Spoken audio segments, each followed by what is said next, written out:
Hello everyone. So today we will be going to talk about Warren Hastings. तो previous classes में हमने already जो है Anglo Maratha Wars के बारे में हमने पढ़ लिया था, एंग्लो मैसूर वॉर्स के बारे में भी हमने पढ़ लिया था. तो वो वीडियोस आप वहाँ पे देख सकते हो और उसके नोट्स भी आपको इसी वीडियो के नीचे डिस्क्रिप्शन में मिल जाएंगे. तो आज का जो हमारा टॉपिक रहेगा वो रहेगा अबाउट वॉरेन हेस्टिंग्स. तो यहाँ पे let me clarify this first. तो ये जो भी है, अगर आप KSSRB जो करगिल की एग्ज़ाम्स होती है KSSRB के, उसके लिए है. और यहाँ पे मैं सिर्फ और सिर्फ इम्पोर्टेंट जो पॉइंट्स हैं उनको कवर कर रहा हूँ, ज़्यादा डीप में नहीं जा रहा हूँ. In this I am just stricting to very very important points जो ज़्यादातर एग्ज़ाम्स में पूछे जा चुके हैं.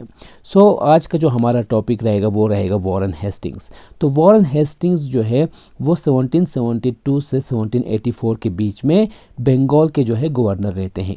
और हम बंगाल की बात क्यों कर रहे हैं, क्योंकि ब्रिटिशर्स ने जब पावर कैप्चर किया तो उनका जो पावर सेंटर था, उनका जो कैपिटल था वो कहाँ पे था, बंगाल में था, कलकत्ता में था. इसलिए यहाँ से आगे हम जो भी बंगाल के गवर्नर्स रहे हैं उनको पढ़ेंगे. आपने बस इस वीडियो को एक बार देखना है और ये जो PDF नोट्स मैं आपको बना रहा हूँ, आपके लिए बना रहा हूँ, उनको आपने बार बार रिवाइज़ करना है ताकि आप इन चीज़ों को ना भूलें.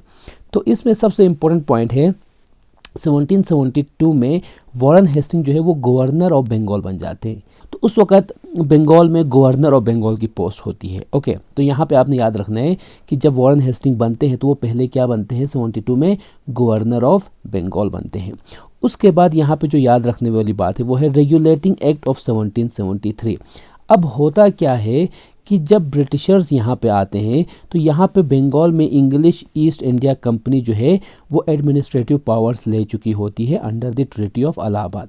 जब उन्हें एडमिनिस्ट्रेटिव पावर्स मिलते हैं तो जो ईस्ट इंडिया कंपनी है, ईस्ट इंडिया कंपनी या इंग्लिश ईस्ट इंडिया कंपनी, ये एक प्राइवेट कंपनी होती है. तो जब इनके पास पावर आने लगता है तो ये बहुत ज़्यादा करप्शन करने लग जाती है. उसके चलते इनकी हालत जो है वो बहुत ख़राब हो जाती है.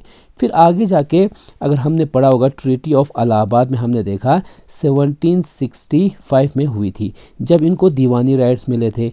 और 1765 के बाद जो ईस्ट इंडिया कंपनी है वो बहुत ज़्यादा करप्शन में इन्वॉल्व हो जाती है. उसके चलते जो ईस्ट इंडिया कंपनी है वो बहुत ज़्यादा हालत उसकी ख़राब हो जाती है.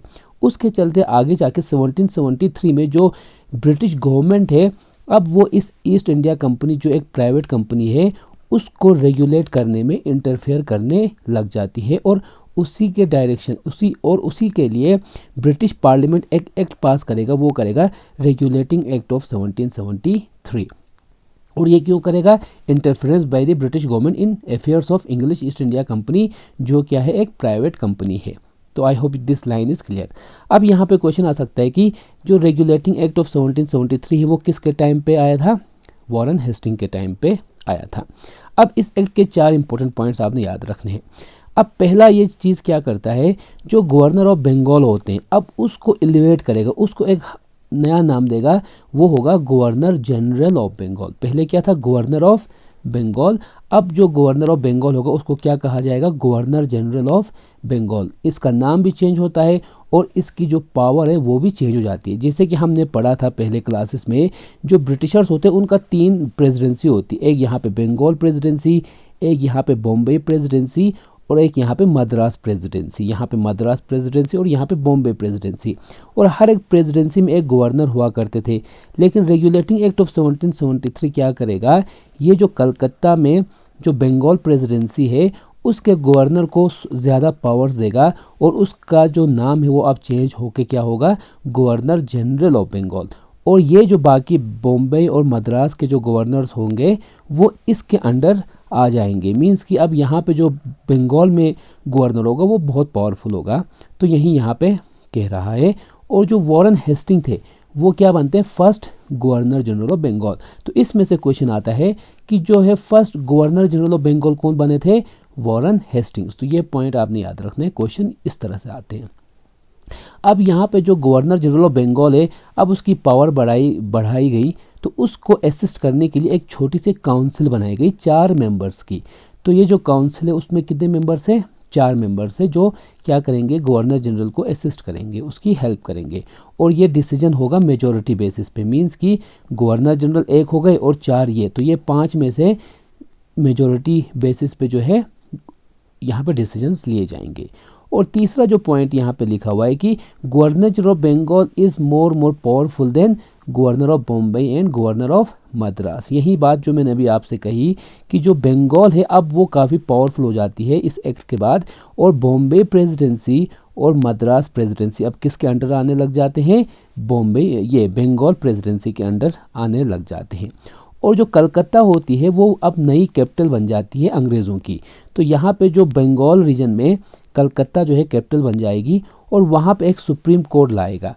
तो ये जो रेगुलेटिंग एक्ट है ये क्या करेगा, एक सुप्रीम कोर्ट इस्टेब्लिश करेगा जुडिशियल जस्टिस के लिए, कहाँ पे, कलकत्ता में। और कलकत्ता जो है नई कैपिटल हो जाती है। हमने पहले पढ़ा था जब बंगाल में नवाब हुआ करते थे तब मुर्शिदाबाद वहाँ की कैपिटल हुआ करती थी। कलकत्ता में फोर्ट विलियम हुआ करता था जहाँ पे ब्रिटिश का स्ट्रॉन्ग होल्ड था। बाद में मुर्शिदाबाद से मीर कासिम ने कैपिटल को चेंज किया था मुंगेर में। तो ये पॉइंट्स हमने पढ़े थे पहले। तो ये 4 पॉइंट्स आपने याद रखने with respect to regulating act of 1773। उसके बाद वॉरेन हेस्टिंग के टाइम पे, अब वॉरेन हेस्टिंग क्या बन गए, गवर्नर जनरल ऑफ बंगाल। जब उन्हें गवर्नर जनरल ऑफ बंगाल की पावर मिली, अब उनको बहुत ज़्यादा पावर मिली ब्रिटिश गवर्नमेंट की तरफ से। तो अब वो सबसे पहले क्या करते हैं, सबसे जो इम्पोर्टेंट डिसीजन वो ले लेते हैं, वो abolition of dual government in Bengal. तो हमने प्रीवियस क्लास में जब हमने कॉन्क्वेस्ट ऑफ बंगाल पढ़ा था तो वहाँ पे हमने पढ़ा था ट्रीटी ऑफ इलाहाबाद का। ट्रीटी ऑफ इलाहाबाद हुई थी 1765 में बिटवीन रॉबर्ट क्लाइव और शाह आलम टू मुगल के।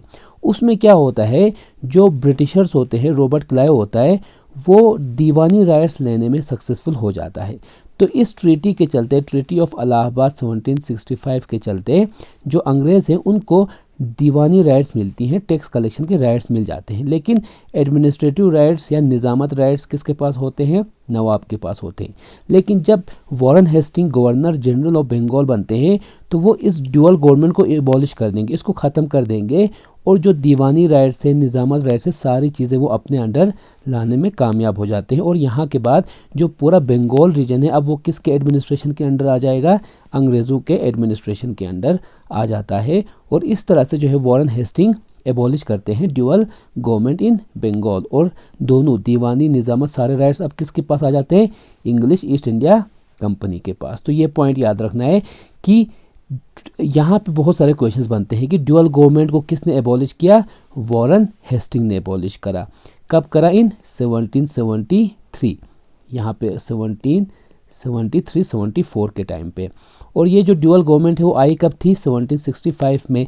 किसने लाया था, रॉबर्ट क्लाइव ने, under the treaty of Allahabad. ये हमने प्रीवियस क्लास में भी पढ़ लिया, तो यहाँ पे इस पे हम ज़्यादा डिस्कस नहीं करेंगे। और सेकंड जो पॉइंट मैंने आपसे कहा था कि इस एक्ट के बाद अब जो कलकत्ता है वो ब्रिटिश इंडिया की जो है कैपिटल बन जाती है, यहाँ पे ऑफिशियल कैपिटल बन जाती है। और जो ट्रेजरी होती है जो नवाब की, अभी हमने कहा कि नवाब ऑफ बंगाल, अब जो निज़ामत राइट है वो सारे किसके पास आ गए, अंग्रेज़ों के पास। तो जब नवाब हुआ करता था तो नवाब की जो कैपिटल थी वो क्या थी, मुर्शिदाबाद, और ट्रेजरी भी वहीं हुआ करती थी। लेकिन अब सारा निज़ामत और दीवानी राइट, सारा पावर किसके पास आया, अंग्रेज़ों के पास। तो वो लोग क्या करेंगे, फिर ट्रेजरी को जो भी है वो भी अब ट्रांसफ़र करेंगे मुर्शिदाबाद से, कहाँ पे, कलकत्ता में। ये पॉइंट। उसके बाद ये 3 पॉइंट्स याद रखने हैं कि वॉरेन हेस्टिंग के टाइम पे उसने 3 वॉर्स छेड़े थे। उसमें एक था रोहिला वॉर। रोहिला वॉर क्या होता है, देखो अगर ये एक मैप अगर मैं आज के टाइम का इस तरह से कुछ बनाऊं तो यहाँ पे जो यूपी और उत्तराखंड का रीजन है यहाँ पे कुछ अफ़गानीस हुआ करते थे। तो इन अफ़गानीस के साथ जो है एक वॉर छेड़ता है रॉबर्ट क्लाइव, ये वॉरेन हेस्टिंग, तो उसी को हम क्या बोलेंगे, रोहिला वॉर, अराउंड 1774 ये होता है। फिर एक फर्स्ट एंग्लो मराठा वॉर, ये हमने प्रीवियस क्लास में भी पढ़ा था। तो फर्स्ट एंग्लो मराठा वॉर और सेकंड एंग्लो मैसूर वॉर किसके टाइम पे होती है, वॉरेन हेस्टिंग्स के टाइम पे होती है। और फर्स्ट एंग्लो मराठा वॉर 75 से 1782 तक होता है और ट्रीटी ऑफ सलवाई से वो ख़त्म हो जाता था। इसी तरह सेकेंड एंग्लो मैसूर वॉर 1780 से 1784 के बीच में होता है। ये स्टार्ट करता तो हैदर अली है, लेकिन 82 में हैदर अली की डेथ हो जाती है जो मैसूर के रूलर होते हैं। फिर उनके बेटे टीपू सुल्तान जो है वो नए रूलर बन जाते हैं और 84 में आके ट्रीटी ऑफ मैंगलोर साइन करते हैं विद टीपू सुल्तान। तो ये 3 वॉर्स आपने याद रखने with respect to Warren Hastings. और उसके बाद ये जो एजुकेशन के रिलेटेड 2 रिफॉर्म्स लाए थे, तो इस पे क्वेश्चंस आ जाते हैं, बहुत बार पूछा जाता है। इसमें एक चीज़ है एशियाटिक सोसाइटी ऑफ बंगाल। तो ये एक सोसाइटी ऑफ बंगाल है जो लोकल एजुकेशन को प्रमोट करने में हेल्प जो इन्वॉल्व होती है। तो ये जो एशियाटिक सोसाइटी ऑफ बंगाल है, इसको बनाया गया था by William Jones. William Jones को सपोर्ट किया था बाय वॉरेन हेस्टिंग्स। तो इसका क्वेश्चन आता है, एक क्वेश्चन आता है कि एशियाटिक सोसाइटी ऑफ बंगाल कब बनी थी? अराउंड 1780 के टाइम पे। किसने बनाई थी? वो विलियम जॉन्स। तो ये आपने याद रखना है। इसी तरह एक मदरसा जो है वॉरेन हेस्टिंग ने बनाया था, जिसको बोला जाता था कलकत्ता मदरसा, अराउंड 1780 में। तो ये भी वॉरेन हेस्टिंग ने बनाया था, जहाँ पे वो इस्लामिक लॉज को या इस्लामिक एजुकेशन को प्रमोट करता था। तो इस मदरसा से आप साफ देख सकते हो कि ये एक इस्लामिक या मुस्लिम एक स्कूल है। और ये जो कलकत्ता मदरसा रहा था, ये फर्स्ट एजुकेशन इंस्टीट्यूट था in India by the Britishers. तो जब अंग्रेज़ आए इंडिया में रूल करने लगे, उसके बाद जो फर्स्ट टाइम जिस गवर्नर जनरल ने वॉरेन हेस्टिंग ने जो एजुकेशन पे जो काम किया था, वो यही था कलकत्ता मदरसा। ये पॉइंट आपने याद रखना है कि कलकत्ता मदरसा कब बनाया गया था? 1780 में। किसने बनाया था? वॉरेन हेस्टिंग्स ने। और फर्स्ट एजुकेशन इंस्टीट्यूट रहा था इंडिया में बाय द ब्रिटिशर्स। और एशियाटिक सोसाइटी ऑफ बंगाल, ये 2 पॉइंट आपने याद रखने हैं। फिर एक इम्पोर्टेंट पॉइंट यहाँ पे आता है पिट्स इंडिया एक्ट। जैसे कि हमने अभी ऊपर पढ़ा, 1773 में कौन सा एक्ट आ गया? रेगुलेटिंग एक्ट ऑफ 1773, जिसने क्या लाया था? गवर्नर ऑफ बंगाल को उसने चेंज करा था गवर्नर जनरल ऑफ बंगाल। ये चीज़ हमने पढ़ लिया। लेकिन फिर आगे जाके 1784 में पिट्स इंडिया नाम, पिट्स उस वक्त जो ब्रिटेन है उसके प्राइम मिनिस्टर का नाम होता है। तो वो इंडिया की एडमिनिस्ट्रेशन को लेके एक एक्ट लाएंगे जिसका नाम होता है पिट्स इंडिया एक्ट 1784। तो ये चीज़, तो ये किसके टाइम पे लाई गई थी? वॉरेन हेस्टिंग के टाइम पे लाई गई थी। इस पॉइंट को याद रखना है। और इस एक्ट के 2 पॉइंट्स आपने याद रखने हैं। एक तो ये एक्ट एक नई बॉडी बनाएगा, ये पॉइंट जिसको बोलते हैं बोर्ड ऑफ कंट्रोल। और जो काउंसिल हुआ करती थी गवर्नर जनरल को असिस्ट करने के लिए, पहले उसमें कितने थे? जो रेगुलेटिंग एक्ट के चलते वहाँ पे 4 मेंबर्स थे, लेकिन अब उसको रिड्यूस कर देंगे, कहाँ? 3 मेंबर्स पे। अब क्या हुआ? एक गवर्नर जनरल प्लस 3 काउंसिल के मेंबर्स हो जाते हैं। तो ये एक पॉइंट। और न्यू बॉडी क्या होती है? Board of control. इसके जो मेंबर्स होते हैं वो कौन होते हैं? वो ब्रिटिश गवर्नमेंट के ही मेंबर्स होंगे। अब होता क्या है देखो, ईस्ट इंडिया कंपनी क्या थी? ये एक प्राइवेट कंपनी थी। अब ये कंपनी जो है इंडिया तो आई थी ट्रेड करने के लिए, बिजनेस करने के लिए, लेकिन ओवर टाइम ये क्या होती है? ट्रीटी ऑफ इलाहाबाद के बाद ये east India company administrative power भी इंडिया में लेने में कामयाब हो जाती है। तो अब एडमिनिस्ट्रेटिव पावर्स मिलने के बाद अब यहाँ पे ब्रिटिश गवर्नमेंट इंटरफेयर करती है इस प्राइवेट कंपनी को। तो हमने ऊपर देखा यहाँ पे रेगुलेटिंग एक्ट के यहाँ पे देखा कि कैसे ये इंटरफेयर करना स्टार्ट करती है। लेकिन यहाँ पे अब ये क्या करेगी ब्रिटिश गवर्नमेंट या ब्रिटिश पार्लियामेंट? अब British parliament east India company को, देखो ये जो ईस्ट इंडिया कंपनी थी ये पहले हुआ करती थी कोर्ट ऑफ डायरेक्टर्स के अंडर। कोर्ट ऑफ डायरेक्टर्स आप कह सकते हो इस कंपनी के सबसे बड़े जो बोर्ड होता है किसी भी कंपनी का, उसी को हम यहाँ पे कोर्ट ऑफ डायरेक्टर्स कह सकते हैं। तो यही लोग जो है इस कंपनी को पूरा रेगुलेट करते थे। लेकिन अब क्या किया ब्रिटिश पार्लियामेंट ने? पिट्स इंडिया एक्ट पास करा और इसका जो एडमिनिस्ट्रेटिव रोल है इस ईस्ट इंडिया कंपनी का, जो भी इंडिया में एडमिनिस्ट्रेटिव इसके एक्टिविटीज़ है वो किसके अंडर लाए गए? Board of control. ये एक नई बॉडी होती है और इसके जो मेंबर्स होते हैं वो गवर्नमेंट के मेंबर्स होते हैं। तो हम यूँ कह सकते हैं इनडायरेक्टली कि गवर्नमेंट अपनी एक बॉडी बना के ईस्ट इंडिया कंपनी के जो एडमिनिस्ट्रेटिव फंक्शंस है उसको कंट्रोल करेगी। बाकी जो ट्रेड है, कमर्शियल फंक्शंस है जो भी हैं, वो अभी भी वहीं कोर्ट ऑफ डायरेक्टर्स कंट्रोल करेंगे जो मोस्टली प्राइवेट मेंबर्स होते हैं। तो यहाँ पे यूँ कह सकते हैं कि 1784 में पिट्स इंडिया एक्ट के चलते ब्रिटिश गवर्नमेंट जो है अब इंडिया में एडमिनिस्ट्रेशन करना स्टार्ट करती है थ्रू बोर्ड ऑफ कंट्रोल। तो ये 2 पॉइंट्स पिट्स इंडिया एक्ट के रिलेटेड आपने याद रखने हैं। और क्वेश्चन यहाँ से यही आ सकता है कि पिट्स इंडिया एक्ट कब आया था और किस गवर्नर के टाइम पे आया था और इसने क्या लाया था। तो ये 2 पॉइंट ही इंपॉर्टेंट है। तो बाकी इसी तरह हर एक दिन एक एक करके हम सारे गवर्नर जनरल्स को कंप्लीट करेंगे। और सो फिलहाल के लिए इतना ही। I hope you find it useful. Thanks for watching.